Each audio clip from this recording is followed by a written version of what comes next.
सेवितं कविभजम्बूफलचारुभक्षणम् उमासुतं शोकविनाशकारकं नमामि विघ्नेश्वरपादपङ्कजम्। ओम श्री गणेशाय नमः। ओम श्री सरस्वते नमः। ओम श्री अमरनाथाय नमः। श्री अमरनाथ जी यात्रा, जिसका इंतज़ार हर साल श्रद्धालु करते हैं और जुलाई महीने में ये यात्रा हमेशा शुरू हो जाती है,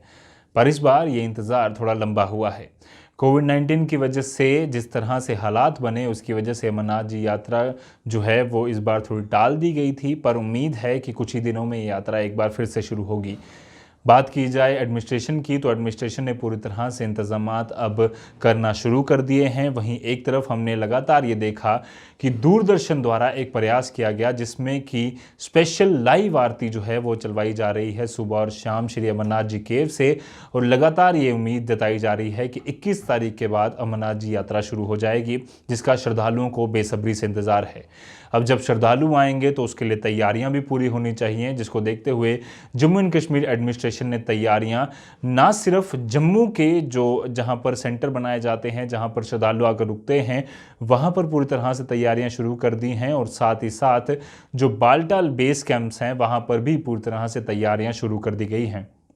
बात करें सबसे पहले जम्मू की, तो जम्मू के भगवती नगर जो यात्री निवास है वहाँ पर भी पूरी तरह से साफ़ सफाई का जो कामकाज है वो शुरू हो चुका है, क्योंकि इसी भगवती नगर जो यात्री निवास है इसे कोविड केयर सेंटर भी बनाया गया था इससे पहले, जहाँ पर क्वारंटीन करने के लिए लोग लाए जाते थे। उसके बाद अगर वो लोग कोई पॉजिटिव या नेगेटिव आते थे उसके बाद अगली कार्रवाई की जाती थी। पर अब लगातार जम्मू एंड कश्मीर एडमिनिस्ट्रेशन जो है वो हिदायतें जारी कर रही है कि इस सेंटर को पूरी तरह से साफ सफाई इसकी कर ली जाए, ताकि जो भी श्रद्धालु अगर बाहर से आकर उनके इंतजामात जम्मू में कराए जाते हैं तो यात्री निवास एक बड़ा योगदान जो है उसमें निभाएगा, और बाहर से आने वाले सभी लोगों को हो सकता है कि इसी यात्री निवास में जैसे हर साल रखा जाता है वैसे रखा जाए।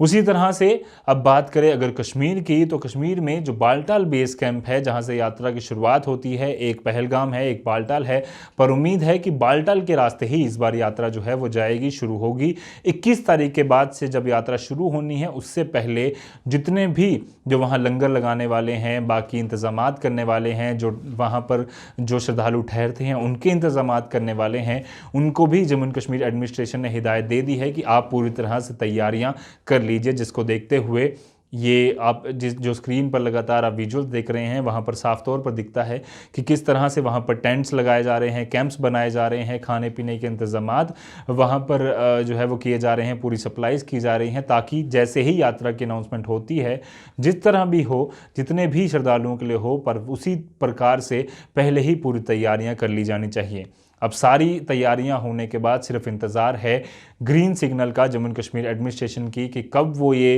एक अनाउंसमेंट करते हैं कि 21 या 22 या 23 तारीख से यात्रा शुरू हो जाएगी, और किस किस को, क्या सिर्फ जम्मू एंड कश्मीर के लोगों को ये पहले अलाउ किया जाएगा या पूरे देश भर से, इस पर अभी भी क्लैरिटी जो है वो आनी बाकी है। उम्मीद है कि बाबर फानी सब पर कृपा बनाए रखें और जिस तरह से हर साल यात्रा चलती है वैसे ही चलती रहे। बाकी कोविड के लिए जो प्रिकॉशंस बताए गए हैं उसका ख्याल आप सबको और हम सबको रखना होगा, ताकि गवर्नमेंट और एडमिनिस्ट्रेशन जो है वो मिलकर हमारी सहूलियत के लिए और हमारी श्रद्धा को देखते हुए ये यात्रा पूरी बिना किसी परेशानी के करवा पाएँ। कैमरामैन कमल सिंह के साथ Rajat Vora, the News Now, Jammu. मैं सुंदरलाल वर्मा, वाइस प्रेसिडेंट बर्फानी सेवा मंडल कैथल हरियाणा। हम यहाँ पर सरकार के दिशा अनुसार और आदेश अनुसार हम यहाँ पर 3 तारीख को हमने यहाँ पहुँचना था। हम 3 तारीख को बालटाल में पहुँच गए थे और 3 तारीख से लेके 3 अगस्त तक की हमारे पास परमिशन है, और हम जितने दिन तक भी यात्रा बाबा की कृपा से चलेगी या सरकार के जो आदेश होंगे उतने टाइम तक हमारा ये लंगर चलेगा। हम 3 तारीख को यहाँ पर 4 बजे पहुँचे थे, उस टाइम से लेके और आज तक हमारा 60% भंडारा शेड तैयार हो चुका है। अभी हमारे को 2 दिन और लगेंगे। हम अपने भंडारे में यात्रियों के लिए खाना, रहना, कंबल, टेंट, हर तरह की व्यवस्था हमारे पास है। गर्म पानी की व्यवस्था है, चाय पानी की, सुबह का नाश्ता, दोपहर का लंच, रात को डिनर। अगर सरकार हमारे को यात्रियों को ठहरने की